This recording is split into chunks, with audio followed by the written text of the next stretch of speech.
Hoje é dia de exibir mais um episódio do quadro Prosa Psi, apresentado pelo psicólogo Silvio Memento. O tema desta semana é o diagnóstico de transtornos psíquicos infantis, assunto que deve ser acompanhado com atenção por pais e responsáveis por crianças que talvez necessitem desse tipo de atendimento.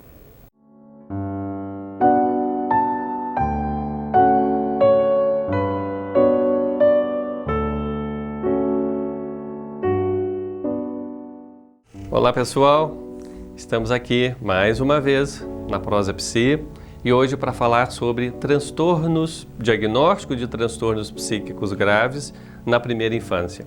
Recentemente eu participei de um simpósio em que o tema foi esse e eu queria trazer algumas reflexões sobre esse tema aqui para vocês. Acho que ele interessa não só a nós, profissionais da área da saúde, mas também aos educadores, aos pais, à família, de um modo geral. Bom, um transtorno psíquico, ele sempre aponta para algo que não vai bem no funcionamento mental da criança. Ou seja, existem parâmetros daquilo que seria o esperado que uma criança apresente desde o nascimento, nas primeiras semanas, meses, anos, e algumas crianças não apresentam esses comportamentos, essas características, habilidades esperadas para um determinado momento do desenvolvimento dela. Isso pode sinalizar para um transtorno psíquico. Um exemplo é o autismo. O autismo, no autismo a gente vai ter um grave comprometimento da relação do sujeito, da criança, com o outro. Eu não vou detalhar o autismo aqui hoje, não é o propósito da nossa prosa. Eu quero alertá-los que não existe uma causa definida para o autismo. Alguns estudam aspectos genéticos, neurológicos, que seriam possíveis causas do autismo, mas nós, psicólogos, particularmente psicanalistas, apostamos mais em causas do campo psíquico. Então, a proposta aqui não é falar sobre o autismo, embora essa discussão esteja muito em evidência nos dias de hoje. Nossa proposta aqui agora é refletir um pouco sobre os riscos de um diagnóstico apressado na primeira infância. É bom lembrar que a gente vive hoje aquilo que alguns especialistas têm chamado de epidemia de diagnósticos.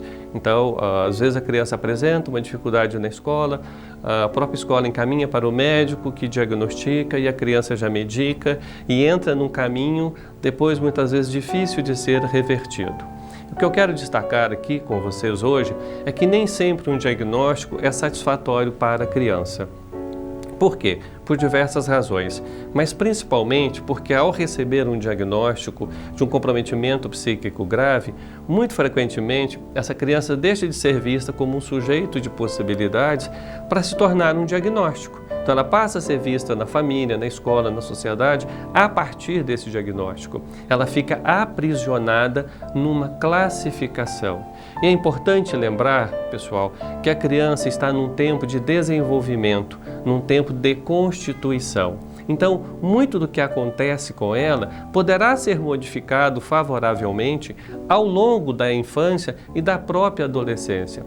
Então, se você faz um diagnóstico muito precoce e a criança, como eu disse, fica aprisionada nesse diagnóstico, muito provavelmente nem nós vamos perceber outras respostas que ela pode dar, respostas satisfatórias para ela, porque a gente já vai vê-la desse prisma, a partir dessa referência do diagnóstico que foi colocado.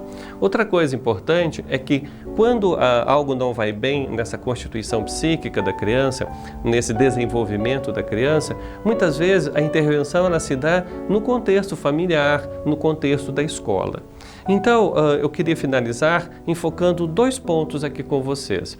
Primeiro, um bom diagnóstico precoce, apontando aí para um comprometimento psíquico grave na primeira infância, ele pode sim contribuir para que se adotem medidas em benefício da criança, em diversos contextos e aspectos. No entanto, um diagnóstico equivocado, como vários que nós encontramos na nossa prática clínica atualmente, pode prejudicar em muito as possibilidades de vida de uma criança. Na dúvida, procure informação e avaliação séria com pessoas que têm condições de avaliar o seu filho e que principalmente vai respeitar e levar em consideração essa condição da criança de um ser, de um sujeito em desenvolvimento. Tá joia? Grande abraço, até a próxima!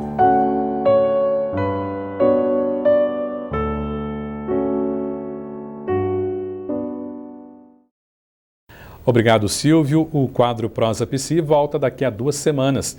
Esse e outros episódios podem ser vistos novamente em nossos canais de conteúdo na internet.